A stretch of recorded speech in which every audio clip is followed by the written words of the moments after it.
തെന്നിന്ത്യൻ സിനിമാ ലോകത്തെ ഞെട്ടിച്ച് സംവിധായകൻ പ്രശാന്ത് നീലും നടൻ അജിത് കുമാറും തമ്മിലുള്ള കൂടിക്കാഴ്ച ഇതൊരു അഭ്യൂഹങ്ങൾക്കും തുടക്കമിട്ടു. ഇപ്പോഴിതാ ഇരുവരും ഒരുമിച്ചുള്ള ചിത്രങ്ങൾ വരുന്നുവെന്നാണ് റിപ്പോർട്ടുകൾ സൂചിപ്പിക്കുന്നത്. ഒന്നല്ല, പ്രശാന്ത് നീൽ അജിത് കോംബോയിൽ 2 ചിത്രങ്ങൾ വരുന്നുവെന്നാണ് വിവരങ്ങൾ. KGF യൂണിവേഴ്സിലുള്ളതായിരിക്കും ചിത്രം. ഇരുവരും ഒന്നിക്കുന്ന ആദ്യ ചിത്രം സ്റ്റാൻഡലോൺ ആയിരിക്കും. AK-64 പ്രശാന്ത് നീൽ ചിത്രമായിരിക്കും. AK-65 യഷിന്റെ KGF യൂണിവേഴ്സിലുള്ള ചിത്രമായിരിക്കുമെന്നാണ് റിപ്പോർട്ടുകൾ. ആരാധകർ ആകാംക്ഷയോടെ കാത്തിരിക്കുന്ന KGF 3യിലേക്കുള്ള സൂചന ഈ ചിത്രത്തിലുണ്ടാകുമെന്നും വിവരങ്ങളുണ്ട്. അജിത്തിനോട് AK 3 വർഷം പ്രശാന്ത് നീൽ ആവശ്യപ്പെട്ടിട്ടുണ്ടെന്നാണ് സൂചന. ഈ 2 ചിത്രങ്ങളും ഹോംബാലെ ഫിലിംസ് നിർമ്മിക്കും. നിലവിൽ സലാർ 2, ജൂനിയർ NTR ചിത്രം എന്നിവയുടെ തിരക്കിലാണ് Prashanth Neel. Vidaamuyarchi, good bad ugly എന്നീ ചിത്രങ്ങളാണ് അജിത്തിൻ്റെതായി പുറത്തുവരാനിരിക്കുന്നത്. പ്രശാന്ത് നീൽ സംവിധാനം ചെയ്ത KGF, ശ്രീനിധി ഷെട്ടി, അച്യുത് കുമാർ, മാളവിക, അവിനിശാന്ത്, ആനന്ദ് നാഗ്, വസിഷ്ഠ N. സിംഹ, മിത വസിഷ്ഠ തുടങ്ങിയ നിരവധി താരങ്ങൾ അണിനിരന്നിരുന്നു. ഹോംബാലെ ഫിലിംസാണ് ചിത്രം നിർമ്മിച്ചിരിക്കുന്നത്.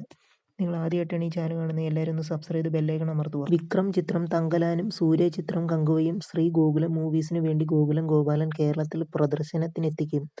സ്റ്റുഡിയോ ഗ്രീനിന്റെ ബാനറിൽ EK ജ്ഞാനവേൽ രാജ നിർമ്മിക്കുന്ന വിക്രം രഞ്ജിത്ത് ചിത്രമായ തങ്കലാന്റെയും സൂര്യ ശിവ ചിത്രമായ കങ്കുവയുടെയും കേരളത്തിലെ വിതരണാവകാശം ശ്രീ ഗോകുലം മൂവീസ് സ്വന്തമാക്കി. കഴിഞ്ഞ ദിവസം ഗോകുലം ഗോപാലന്റെ ജന്മദിനാഘോഷ വേളയിലാണ് ഈ ചിത്രങ്ങൾ കേരളത്തിൽ ശ്രീ ഗോകുലം മൂവീസ് വിതരണം ചെയ്യുമെന്ന സൂചന ഔദ്യോഗികമായി പുറത്തുവിട്ടത്. പൊന്നിയിൻ സെൽവൻ 1, 2-ന് ശേഷം വിക്രമിനൊപ്പം തങ്കലാനിലൂടെ വീണ്ടും പ്രവർത്തിക്കാൻ സാധിച്ചതിലും സൂര്യയ്ക്കൊപ്പം ആദ്യമായി കങ്കുവയിലൂടെ ഒന്നിക്കാൻ സാധിച്ചതിലുമുള്ള സന്തോഷം ശ്രീ ഗോകുലം മൂവീസിന്റെ എക്സിക്യൂട്ടീവ് പ്രൊഡ്യൂസർ കൃഷ്ണമൂർത്തി പങ്കുവച്ചു. ഗോകുലം ഗോപാലന്റെ പിറന്നാൾ ദിനത്തോടനുബന്ധിച്ച് കഴിഞ്ഞ ദിവസം തങ്കലാൻ, കങ്കുവ എന്നിവയുടെ നിർമ്മാതാക്കളായ സ്റ്റുഡിയോ ഗ്രീൻ ആശംസകൾ നേർന്നിരുന്നു. വിക്രം വ്യത്യസ്ത വേഷത്തിലെത്തുന്ന തങ്കലാനിൽ പാർവതി തിരുവോത്ത് ആണ് നായികയായി എത്തുന്നത്. മാളവിക മോഹൻ, പശുപതി എന്നിവരാണ് മറ്റ് പ്രധാന താരങ്ങൾ. ചിത്രം ഓഗസ്റ്റ് 15-ന് ആഗോള റിലീസായി എത്തും. തമിഴിലെ ഹിറ്റ് മേക്കറും ദേശീയ അവാർഡ് ജേതാവുമായ GV പ്രകാശ് കുമാർ ചിത്രത്തിനായി സംഗീതം ഒരുക്കിയിരിക്കുന്നു. കിഷോർ കുമാർ ഛായാഗ്രഹണവും സെൽവൻ RK ചിത്രസംയോജനവും നിർവഹിച്ച ഈ ചിത്രത്തിന്റെ കലാസംവിധായകൻ SS മൂർത്തിയും സംഘട്ടന സംവിധായകൻ സ്റ്റണ്ണർ സാമുവുമാണ്. പീരീഡ് ആക്ഷൻ ഡ്രാമ വിഭാഗത്തിൽ ഒരുങ്ങുന്ന ചിത്രമാണ് സൂര്യ ശിവ ടീമിന്റെ കങ്കുവ. ഒക്ടോബർ 10-ന് ഈ ചിത്രം ആഗോള വ്യാപകമായി 38 ഭാഷകളിലാവും തിയേറ്ററുകളിൽ എത്തുക. 350 കോടിയാണ് ഈ ചിത്രത്തിന്റെ ബജറ്റ്. കേരളക്കര കാത്തിരിക്കുന്ന ഈ ബ്രഹ്മാണ്ഡ ചിത്രം ശ്രീ ഗോകുലം മൂവീസിന്റെ ബാനറിൽ ഗോകുലം ഗോപാലൻ തിയേറ്ററുകളിലേക്ക് എത്തിക്കും. സമീപകാലത്ത് തമിഴിൽ വമ്പൻ ഹിറ്റുകളായ ചിത്രങ്ങൾ മിക്കവയും കേരളത്തിൽ ശ്രീ ഗോകുലം മൂവീസ് ആണ് പ്രദർശനത്തിനെത്തിച്ചത്. പൊന്നിയിൻ സെൽവൻ, ജയിലർ, ജവാൻ, ലിയോ തുടങ്ങിയ അന്യഭാഷാ ചിത്രങ്ങൾ കേരളത്തിൽ വിതരണത്തിന് എത്തിച്ച് ശ്രീ ഗോകുലം മൂവീസ് ആയിരുന്നു. ശ്രീ ഗോകുലം മൂവീസ് പ്രദർശനത്തിനെത്തിച്ച മലയാള ചിത്രമായ മഞ്ഞുമ്മൽ ബോയ്സ് ഇൻഡസ്ട്രി ഹിറ്റായി മാറുകയും ചെയ്തിരുന്നു. ഈ ചിത്രം തമിഴ്നാട്ടിൽ നിന്നു മാത്രം 50 കോടിക്ക് മുകളിൽ നേടി ചരിത്രം സൃഷ്ടിക്കുകയും ചെയ്തു. സൂര്യയെ നായകനാക്കി അനുഷ്ക ഷെട്ടിയെ നായികയായി എത്തുന്ന കത്തനാർ എന്ന ചിത്രവും ദിലീപ് നായകനായി എത്തുന്ന ഫ-ഫ-ബ എന്ന ചിത്രവും നിർമ്മിക്കുന്നത് ഗോകുലം മൂവീസ് ആണ്. വമ്പൻ ക്യാൻവാസിൽ ഒരുങ്ങുന്ന ഈ ചിത്രങ്ങൾ മലയാള സിനിമ ഇൻഡസ്ട്രിയിൽ തന്നെ പ്രൊഡക്ഷൻ ഉറ്റുനോക്കുന്ന ചിത്രങ്ങളാണ്. ഡ്രീം ബിഗ് ഫിലിംസ് ആണ് ഡിസ്ട്രിബ്യൂഷൻ പാർട്ണർ. PRO ശബരി. നിങ്ങൾ ആദ്യമായിട്ടാണ് ഈ ചാനൽ കാണുന്നത്, എല്ലാവരും ഒന്ന് സബ്സ്ക്രൈബ് ചെയ്ത് ബെല്ലൈക്കൺ അമർത്തി ലൈക്ക് ചെയ്യാൻ ശ്രമിക്കുക. അതോടൊപ്പം തന്നെ കമൻറ്റും ചെയ്യുക. ദളപതി 69ന്റെ അപ്ഡേറ്റ് പുറത്ത്. വിജയ് നായകനാകുന്ന ദളപതി 69 വാർത്തകളിൽ നിറഞ്ഞു നിൽക്കുന്നതാണ്. രാഷ്ട്രീയ പ്രവേശനം പ്രഖ്യാപിച്ചതിനാൽ താൻ സിനിമയിൽ നിന്ന് വിട്ടുനിൽക്കുകയാണെന്ന് വിജയ് വ്യക്തമാക്കിയിരുന്നു. ദളപതി 69 ആയിരിക്കും അവസാന സിനിമ എന്നും വ്യക്തമാക്കിയിരുന്നു. നടൻ വിജയുടെ ദളപതി 69 കുറിച്ചുള്ള ഒരു അപ്ഡേറ്റാണ് നിലവിൽ ചർച്ചയാവുന്നത്. വിനോദ് ആയിരിക്കും ദളപതി 69 സംവിധാനം ചെയ്യുന്നതെന്ന് റിപ്പോർട്ടുകളുണ്ടായിരുന്നു. നേരത്തെ കമലഹാസന്റെ ഒരു ചിത്രം സംവിധാനം ചെയ്യാൻ വിനോദ് തയ്യാറെടുക്കുന്നു എന്നും വാർത്തകളുണ്ടായിരുന്നു.